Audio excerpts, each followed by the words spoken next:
Hi friends, அஸ்ஸலாமு அலைக்கும். Welcome to Raifa kitchen. நம்ம இன்றைக்கி பார்க்க போகிறது ஒரு ஹெல்த்தியாக டேஸ்ட்டாக இருக்கக்கூடிய இஃப்தார் ட்ரிங்க் தாங்க. டேஸ்ட்டாக இருக்கணும், அதோட ஹெல்த்தியாக இருக்கணும்னு நம்ம நினச்சோன்னா ஏதாவது ஒரு பழங்கள் வச்சு சர்பத் போட்டால் தான் நல்லாயிருக்கும். அதனால் நான் இன்றைக்கி கிருணி பழம் தாங்க எடுத்திருக்கேன். ரொம்ப சூப்பராக இருக்கும். கிருணி பழத்தை சும்மா கட் பண்ணி சீனி போட்டு சாப்பிட்டாலே சூப்பராக இருக்கும். பால் ஊற்றி அப்படியே மிக்சியில் அடித்தோன்னாலும் நல்லா மில்க் ஷேக் மாதிரி சூப்பராக இருக்கும். அந்த ரெசிபி எல்லாமே நம்ம சேனலில் ஏற்கனவே இருக்குங்க.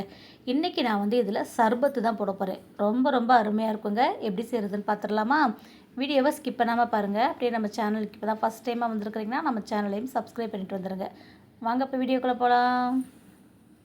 கிருணி பழம் நல்லா பழமாக இருக்கிறத வாங்கிக்கோங்க. அப்படி நீங்கள் காயாக வாங்கிட்டிங்கன்னா ஒரு 2 நாளைக்கு வீட்டில் அப்படியே போட்டு வச்சுருங்க. அதுவே பழுத்துரும்.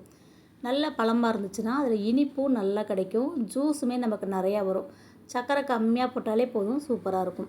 இப்போ இந்த மாதிரி கரண்டி வச்சு உள்ளே இருக்கிற விதையை எடுத்துருங்க. இந்த விதையை நீங்கள் அப்படியே ஜல்லடையில் போட்டு வடிகட்டி எடுத்தாலும் எடுக்கலாம். இல்லை கொஞ்சமாக தண்ணி ஊற்றி மிக்சியில் போட்டு அடிச்சிட்டு கூட நீங்கள் வடிகட்டுறா இருந்தாலும் வடிகட்டிக்கலாம். ரொம்ப சூப்பராக இருக்கும். இந்த வடிகட்டி எடுத்துகிட்டு இந்த விதையை காய வச்சிங்கன்னா நீங்கள் பாயசம் ஏதாவது செய்யும்போது கூட நம்ம யூஸ் பண்ணிக்கலாங்க. இப்போ இந்த மாதிரி கரண்டி வச்சு இது ஃபுல்லாக நான் எடுத்துட்டேன். இப்போ என்ன பண்ணலாம், ஒரு மிக்சி ஜார் எடுத்துக்கோங்க. முக்கால்வாசி பழத்தை இது போல் கரண்டியை வச்சு நல்லா எடுத்துக்கோங்க. இல்லை நீங்கள் கத்தி வச்சு கூட நீங்கள் கட் பண்ணி எடுத்துக்கலாம். நல்லா பழுத்த பழம்னா நமக்கு கரண்டியில் எடுக்கிறதுக்கு ஈஸியாக இருக்கும். இப்போ இதெல்லாம் எடுத்து மிக்சியில் சேர்த்து நம்ம அரைக்கிறதுக்கு வச்சுக்கலாம். இப்போ ஒரு பாதியிலேருந்து எடுத்து நான் மிக்சியில் போட்டுட்டேன். இன்னொரு பாதியிலேருந்து கொஞ்சம் எடுத்து நம்ம ஒரு பவுலில் சேர்த்துக்கலாம். இதை நம்ம கையாலே பிசைய போகிறோம். அப்போ தான் அந்த ஜூஸ் நல்லா டேஸ்ட்டாக இருக்கும். கொஞ்சமாக கொஞ்சம் முழுசாக இருந்தால் நல்லாயிருக்கும் இல்லையா? அதனால் கொஞ்சமாக எடுத்து நான் ஒரு பவுலில் சேர்த்துருக்கேன். இதை கை வச்சே மசிச்சுக்கோங்க. ரொம்ப மாவாக இருக்கக்கூடாது. 1-2 இருக்கும்போது வாயில் கடிப்படுறதுக்கு சாப்பிட்றதுக்கு நல்லாயிருக்கும். இப்போ நம்ம விதை எடுத்து வச்சோம் இல்லையா? அதே ஜல்லடையில் போட்டு வடிச்சிட்டு அந்த சாறை ஃபுல்லாக நம்ம எடுத்துக்கலாம்.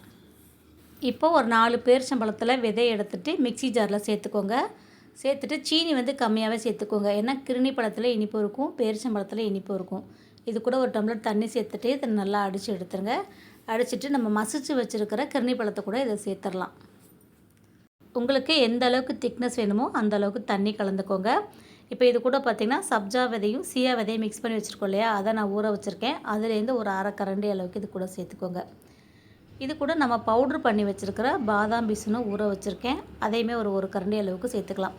இப்போ இதெல்லாம் சேர்த்தோடனே பார்த்திங்கன்னா இனிப்பு கம்மியாகிடும். உங்களுக்கு இனிப்பு பத்தலைனா நீங்கள் சேர்த்துக்கோங்க. எனக்கு நான் சேர்த்த இனிப்பே கரெக்டாக இருக்குது. இப்போ இது கூட பார்த்திங்கன்னா ஒரு 3 ஸ்பூன் அளவுக்கு நன்னாரி எசன்ஸ் இருக்குல்ல, நன்னாரி சர்பத்து, அதை நான் கலந்துக்கிறேன்.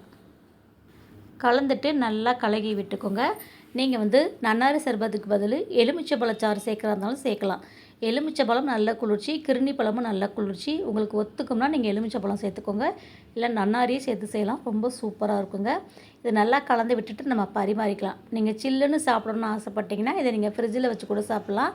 இந்த மாதிரி பழ ஜூஸ், கிருணி பழ ஜூஸ்லாம் பார்த்திங்கன்னா ஒரு நாள் ஃப்ரிட்ஜில் வச்சு சாப்பிட்டிங்கன்னா தான் நல்லாயிருக்கும். மறுநாள் செய்யும்போது தண்ணி விட்ட மாதிரி ஆகிடும். அதை விட இதை ஃப்ரெஷ்ஷாக செஞ்சு உடனே குடிக்கும்போது ரொம்பவே டேஸ்ட்டு சூப்பராக இருக்குங்க. நான் இதை ஃப்ரிட்ஜில் வைக்கல, அப்படியே ஐஸ் க்யூப் மட்டும் போட்டு எடுத்துக்க போகிறேன். இது ஐஸ் கட்டி போடாமலே சாப்பிட்டாலுமே நல்லா சில்லுன்னு ஸ்வீட்டாக சூப்பராக இருக்கும். இன்னும் கொஞ்சம் சில்லுன்னு சாப்பிட நினச்சிங்கன்னா நீங்கள் 2-3 ஐஸ் கட்டி போட்டுட்டிங்கன்னா சூப்பராக இருக்குங்க. இப்போ வெயில் நேரம் இல்லையா? நோன்பு திறக்கும்போது ரொம்ப தண்ணி தாகமாக இருக்கும். இந்த மாதிரி பழங்களை நம்ம ஜூஸ் போட்டு சாப்பிடும்போது தாகமும் நமக்கு அடங்கின மாதிரி இருக்கும். உடம்பு சூடும் குறையுங்க. நல்லா குளிர்ச்சியாக இருக்கும். வயிற்றுக்கு நல்லா குளுன்னு இருக்கும். பிள்ளைங்களும் நல்லா இனிப்பாக இந்த மாதிரி ஜூஸ் கொடுக்கும்போது விரும்பி சாப்பிடுவாங்க. அவ்வளோதாங்க. இந்த வெயில் நேரத்துக்கு ஏற்ற மாதிரி நோன்பு திறக்கிற நேரத்தில் சில்லுன்னு சாப்பிட்ற மாதிரி கிருணி பழம் வச்சு சர்பத்து எப்படி செய்கிறதுன்னு பார்த்துட்டோம். கண்டிப்பாக இந்த சர்பத்து உங்களுக்கு பிடிச்சிருக்குன்னு நினைக்கிறேங்க. பிடிச்சிருந்தா நீங்களும் இதே மாதிரி செஞ்சு பாருங்கள். செஞ்சு பார்த்துட்டு எப்படி இருக்குன்னு சொல்லுங்கள். இதே மாதிரி நிறையா சர்பத்து, ஜூஸு, இஃப்தாருக்கான ஸ்நாக்கு இது எல்லாமே நம்ம சேனலில் நிறையா இருக்குங்க. இது எல்லாமே பார்த்திங்கன்னா ப்ளேலிஸ்ட்டு கொடுத்துருக்கேன். சேனல் நேமுக்கு கீழே இஃப்தார் ஸ்பெஷல் ரெசிபீஸ்னு இருக்கும். தேவைப்படுறவங்க செக் பண்ணி பாருங்கள். வீடியோ பிடிச்சிருந்துச்சுன்னா லைக் பண்ணிவிட்டு நிறைய ஷேர் பண்ணிவிடுங்க. நீங்கள் லைக் பண்ணி கமெண்ட் பண்ணுற மாதிரி இப்போ கமெண்ட் பாக்ஸில் ஹைப்னு ஒரு ஆப்ஷன் கொடுத்துருக்காங்க. இந்த வீடியோ பிடிச்சிருந்துச்சுன்னா வீடியோக்கான ஹைப்பே மறக்காமல் கொடுத்துருங்க. சேனலை சப்ஸ்கிரைப் பண்ணாமல் பார்த்துக்கிட்டு இருந்தீங்கன்னா அப்படியே சப்ஸ்கிரைப் பண்ணிக்கோங்க. இன்ஷா அல்லாஹ் இன்னொரு வீடியோவில் பார்க்கலாம். பாய் ஃப்ரெண்ட்ஸ், அஸ்ஸலாமு அலைக்கும்.